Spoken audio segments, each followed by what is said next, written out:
সুরেন্দ্রনাথ কলেজের ইউনিয়ন রুমে অস্ত্র, তৃণমূল নেতা দেবাশিস বন্দ্যোপাধ্যায় সহ দুজনের বিরুদ্ধে অস্ত্র আইনে মামলা রুজু। আরো বিস্তারিত জানতে আমাদের প্রতিনিধি ময়ূক ঠাকুর চক্রবর্তী আমাদের সঙ্গে রয়েছে। ময়ূক, কি জানতে পারছো? দেখো, গতকাল সুরেন্দ্রনাথ কলেজের ইউনিয়ন রুম থেকে দুখানা ব্যাগ ভর্তি উড়িয়ে ধরা টাকা রিকভারি হয়। শুধু তাই নয়, ওখানে যখন ওখানকার ছাত্র সংসদের যারা পুরনো সদস্য এবং যারা প্রথমে যখন যান, তারা দেখেন যে ইউনিয়ন রুমের ভেতরে একাধিক জায়গা রয়েছে যেখানে কেউ কোনোদিন অ্যাক্সেসও করতে পারেনি। একটা গোপন কুঠুরি ঘর পাওয়া যায় যেখানে একটা খাট এবং দুখানা বালিশ পর্যন্ত রিকভারি হয়। এসি মেশিনও ছিল, লাগানো ছিল। একটা কলেজের মধ্যে কি করে এই ইনফ্রাস্ট্রাকচার ছিল সেই নিয়ে স্বাভাবিকভাবে প্রশ্ন উঠতে শুরু করে। অভিযোগ আসে ওই কলেজের তৃণমূল কংগ্রেসের নেতা, যিনি ওই কলেজ কন্ট্রোল করেন, দেবাশিস ব্যানার্জি এবং তার ছেলে শিবাশিস ব্যানার্জির ওপর, যে তারাই এই গোটা ব্যাপারটা পরিচালনা করেছে। কিছুদিন আগে সুরেন্দ্রনাথ কলেজের ব্যাংক অ্যাকাউন্ট, সেখান থেকেও কোটি টাকা রয়েছে সেই অ্যাকাউন্টে ডিপোজিট। এটাও সজল ঘোষ, বিজেপি নেতা বিধায়ক, তিনি অভিযোগ করেন। এরপর গতকাল ওই উইয়ে ধরা টাকা রিকভারি, অস্ত্র রিকভারি এগুলো হয়। আমরা লালবাজার সূত্রে যে খবর পাচ্ছি যে গোটা ঘটনার পর মুচিপাড়া থানায় একটা এফআইআর রেজিস্টার্ড হয়েছে এবং এই এফআইআর রেজিস্টার্ড হয়েছে তৃণমূল কংগ্রেস নেতা দেবাশিস ব্যানার্জি। ওই মুচিপাড়া চত্বরে অনেক নাম রয়েছে এই তৃণমূল কংগ্রেস নেতার। তার বিরুদ্ধে এর আগেও অনেক পুলিশ কেস হয়েছে। এই দেবাশিস ব্যানার্জি, যিনি সুরেন্দ্রনাথ কলেজ কন্ট্রোল করতেন, সেই তৃণমূল কংগ্রেস নেতা দেবাশিস ব্যানার্জির বিরুদ্ধে এবার অস্ত্র আইনে মামলা রুজু করলো মুচিপাড়া থানার পুলিশ।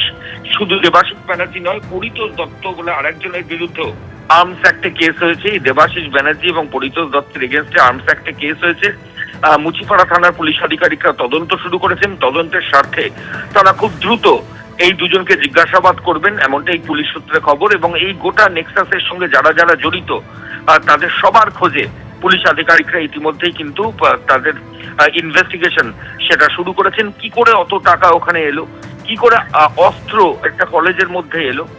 শুধু তাই নয়, এই গোটা প্রক্রিয়া কলেজের মধ্যে চলতো কি করে, কলেজ কর্তৃপক্ষ কি কিছু জানতো না?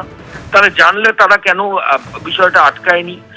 কোন ছাত্র সংসদের কোন সদস্যরা এই গোটা বিষয়টা মদত দিয়েছে এবং তৃণমূল কংগ্রেসের কারা, কোন নেতারা এই গোটা প্রসেসটার পেছনে ছিল, এইটাই এখন তদন্তকারী আধিকারিকদের ফোকাস। এবং আর্মস অ্যাক্ট, একটা জামিন অযোগ্য ধারা, এই আর্মস অ্যাক্টে মামলা রুজু করে তদন্ত শুরু হয়েছে। মুচিপাড়া থানার পুলিশ তদন্ত শুরু করেছে। দেবাশিস ব্যানার্জি এবং পরিতোষ দত্ত দুজনের নাম এফআইআর রয়েছে। ধন্যবাদ ময়ূক। মমতা বন্দ্যোপাধ্যায়ের ভাই বাবুন বন্দ্যোপাধ্যায়ের নিশানায় প্রাক্তন ক্রীড়ামন্ত্রী অরূপ বিশ্বাস। অরূপ বিশ্বাসের থেকেও বর্তমান ক্রীড়ামন্ত্রী নিশীথ প্রামাণিক অনেক ভালো, তার কাজকর্ম আমার ভালো লেগেছে। বেঙ্গল বক্সিং অ্যাসোসিয়েশনের সচিব ও হ্যান্ডবল সংস্থার প্রেসিডেন্টের পদ থেকে ইস্তফা বাবুন বন্দ্যোপাধ্যায়।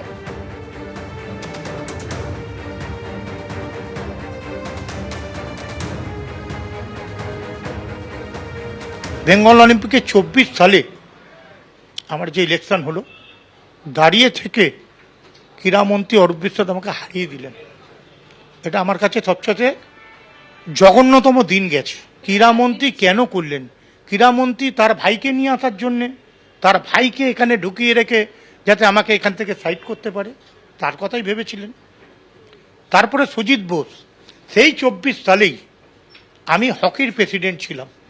সেখানে হকির প্রেসিডেন্টের জায়গায় সুজিত বোস বলল, বাবুন তুই তো অনেকগুলো পদে আছিস, আমার একটা পদ দে, আমি তোকে 1-1.5 বছরের পরে ছেড়ে দেবো, আমি তোকে চেয়ারম্যান করে দিচ্ছি, তোকে এই করে দিচ্ছি। কিন্তু যে কথা দিয়ে কথা রাখতে পারিনি, সেখানেও আমাকে ওখান থেকে সরিয়ে দেওয়া হলো।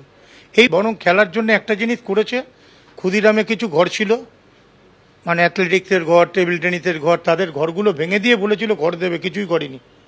ক্ষুদিরামকে সাজিয়ে প্লেয়ারদের জন্য বেঙ্গল অলিম্পিকের কিছু কাজ করবে বলেছিল, সেটাও করে দেয়নি। ইভেন এই যে এত বছর ধরে আমরা বেঙ্গল অলিম্পিকে এইটুকু ঘর নিয়ে বসে আছি, অলিম্পিক ভবন করবে বলেছিল, সেটাও করে দেয়নি। আমার মনে হয় এই সরকার করে দেবে। এবিপি আনন্দ, এগিয়ে থাকে, এগিয়ে রাখে।